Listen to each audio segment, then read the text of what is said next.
चावडीपुढच्या चौकात गावकऱ्याची धावपळ सुरू झाली होती. थडगुबाचा भंडारा होता. गावजेवणाचा पसारा पडला होता. पंक्तीवर पंक्ती पडत होत्या. पुंडलिक वरदे हरीच्या गर्जना सारख्या होत होत्या. भाताची दुर्डी, खिरीची बादली, आमटीचा हंडा यांची धावपळ थांबत नव्हती. दमानं घ्या, देवाचा प्रसाद पानावर टाकू नका, असं म्हणत पोलीस पाटील देवाजी सावळा चव्हाण इकडून तिकडे हिंडत होता. अरे लेका ढेकण्या, शुलुक मन की, असं करती माणसं एकमेकावर खेकसत होती. कारभारी मंडळी दमगीर झाली होती. पानावर अन्न टाकू नका असा त्यांनी तगादा लावला होता. चौकाच्या डोकीवर तोरण भिरभिरीत होतं. चावडी पुढं एक जुनं थडं होतं. त्यावर केळीचे खुंट उभे करून मांडव घातला होता. थड्याच्या एका देवळीत मंद निरांजन जळत होतं. याच थड्याला तारगावचे लोक थडगुबा म्हणत आणि दरवर्षी नियमानं भंडारा घालीत. तो देव म्हणे त्यांना पावत होता. उकिरड्यावर उष्ट्या पत्रावळ्यांचा ढीग वाढत होता. डोंबाऱ्याची उघडी नागडी पोरं पत्रावळ्या पदरात झाडून अन्नाची कण जमीत होती. येणारी पत्रवाळी कोरडी ठाण येई, त्यामुळे या गावची माणसं हलकट आहेत असा त्यांचा पक्का समज झाला होता. त्यांच्या डोकीवरून कावळे घिरट्या घालीत होते नि कुत्री उपाशी दचकून पाहत होती. चावडीच्या कट्ट्यावर बैलांनी तळ दिला होता. वतनदार, महार, मांग आपापली पोरं घेऊन प्रसादासाठी येऊन बसले होते. डंबरी, डोंबारी, एकुलता कैकाडी हे उपरी म्हणून दूर बसून पाहत होते. नाना महारांचा किशा पायरीवर पसरून बसला होता. त्याचं वय 12 वर्षाचं होतं. त्याने तांबडा लोंगोट लावून फाटकी पैरण खांद्यावर टाकली होती. सावळ्या रंगाचा तरतरीत तोंडवळ्याचा किशा घडोघडी जांभया देत पंक्तीकडे पाहत होता. कांडदार पोरं तळमळत होते. त्याचे पाणीदार डोळे खिरीच्या काहिलीवरून फिरत होते. पंक्तीचं लटांबर संपत नव्हतं. तो चिंतातूर झाला होता. ही माणसं भडवी सारीच खीर खाऊन संपवतील अशी त्याला धास्ती वाटत होती. ह्यांनी सारी खीर खाल्ली तर करायचं काय याचा तो विचार करीत होता. चिडून टाच घाशीत होता. सर्वांच्या शेवटी रानूजी रामोशी आला. त्याला पाहताच इतरांनी दात विचकून पुन्हा मिटले. किंचित हालचाल झाली. सर्वांना थोडं हायसं वाटलं. हा रामोशी वयानं सर्वात थोर होता. त्याच्या वयाचा नक्की आकडा कोणालाच ठाऊक नव्हता. 80-90 तरी नक्की असं कित्येक छातीला हात लावून सांगत. नि तेच मत रानूजीचं होतं. त्याच्या सणसणीत मिशा कानापर्यंत ताठ होत्या. डोकीचे पांढरे केस रेशमासारखे चमकत. आणीदार नाक, रुंद नि उग्र चेहरा यामुळे तो वाघासारखा भासत होता. त्यानं लंगोटीवर गुळकीची पैरण घालून डोकीला बत्तीचं पागोटं बांधलं होतं. अजून त्याची मान सरळ होती. गावकरी त्याला भारी मान देत. त्याचा शब्द कोणीही मोडत नसे. किशाची चुळबुळ लक्षात येताच रानूजी गंभीरपणे म्हणाला, कुणाचा र तू? नाना महाराजचा. समोर पंक्तीकडे पाहत किशा म्हणाला, मग लेका तोंड काय चकतूयास? नाईकानं थट्टा केली. तसा किशा तिरस्कारयुक्त म्हणाला, अगा जांभ्या येतात नव? अरे मग भाकरी खाऊन नाही का यायचं?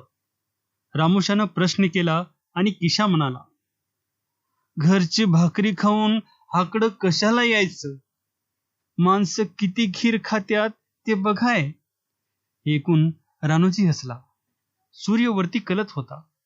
किरण पिवळी झाली होती. गावकरी येऊन खीर चापून नि चावून खात होते. महार मांगाची पोरं खुदकत होती. किशा तर मनातल्या मनात इरसाल शिवी देत बसला होता. एका मांगाला राहवलं नाही. तो रानूजीला म्हणाला, नाईक, आमची दात कव्हा लागायची? हे असंच आहे. ज्याच्या हाती ससा तो पारधी. नाईक जळजळीत स्वरात म्हणाला. या गावात न्याय नाही. ऐकून साऱ्यांनी माना डोलावल्या. थोडा विचार करून रामोशी पुन्हा म्हणाला, इनामदारीची दुनिया नाही. एक भानगड आहे का? सांगू का? बोला. हां सांगा. पंक्ती संपल्यात तवर. हा बोला. सर्वांनी कबूल करताच रामोशानं एक कथा सुरू केली. ती अशी. पुष्कळ वर्षापूर्वी तारगावावर एक भयंकर संकट आलं होतं. त्यावेळेच्या बजाजी पाटलानं दवंडी देऊन सारा गाव चावडीवर जमवला होता. झाडून माणूस त्या चौकात बसला होता. मांग, महार, रामोशी यांनी एक बगल धरली होती. मोठे मोठे सावकार, गुजर, मारवाडी, पाटील, इनामदार म्हणजे एकूण एक येऊन खिन्न चेहरे करून बसले होते. सर्वांच्या डोळ्यापुढं मृत्यू थैमान घालीत होता. मल्ल्या धनगराच्या बंड्यानं गावच्या तोंडाचं पाणी पळवलं होतं. 7,000 रुपये खंडणी दिली तर ठीक, नाहीतर तारगाव जाळून राख करू, असा मल्ल्या धनगराचा निरोप आला. 2 दिवसात रक्कम नाही आली तर शिंक्याची सुई वाचू देणार नाही, या सांगण्यानं गाव भांबावला होता. प्रत्येकाच्या डोळ्यापुढं मल्ल्या धनगराची उग्रमूर्ती वावरत होती. काय काय जळणार, कसं जळणार याचाच लोक विचार करीत होते आणि कोणीच बोलत नव्हते. शेवटी बजाजी पाटील म्हणाला, बोला, 7,000 रुपये देऊन गाव राखायचा का राख करून घ्यायची, काय ते ठरवा. हे ऐकून एक मोठा जमीनदार भावरा उठून म्हणाला, गावावर वर्गणी बसून रक्कम उभी करून मलूकडे भरावी. आमची वर्गणी कधीही घेऊन जावी. आम्ही वर्गणी देणार नाही, असं मांगा महाराणी स्पष्ट सांगून काखा वर केल्या. आणि लक्या रामोशी उठून तावातावाने म्हणाला, आमच्याकडं बळ आहे, पैका मात्र नाही. नि खंडणी भरणे नामुष्कीची बाब आहे. आम्ही खंडणी देणार नाही. मग काय देणार? भूपचंद वाण्यानं वैतागून विचारलं.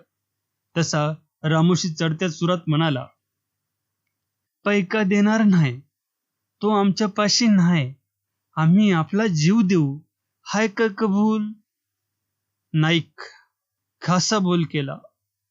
रायनाक महार उठून म्हणाला, खंडणी का द्यायची? लढाई देऊया, येऊ दे बंड. अरे परंतु बंड आल्यावर अडवणार कोण? एक मोठा सावकार ओरडला. तसा लख्खू मांग उठला. त्यानं खाडकन शड्डू मारून सांगितले, येऊ दे, आम्ही अडवतो. त्यांच्यापाशी काय तोपखाना नाही. नि पळून मरण टळत नसतं. पळून मरण्यापरस त्याच्यावर मरूया. वारे मरणार, इनामदार ओरडला. एका दणक्यात मराल नि लूट आमची होईल. तुमचं आहेच काय? खोपटे जळतील. परंतु आमचं वाडं, त्याचं काय? मलून किती गावं जळली लक्षात आहे का? खंदाडीभर बोलून जाल नि मरू आम्ही. ते काही नाही, रक्कम भागवा. आम्ही पळणार नाही, रायनाक महार सर्व शक्ती एकूटून म्हणाला.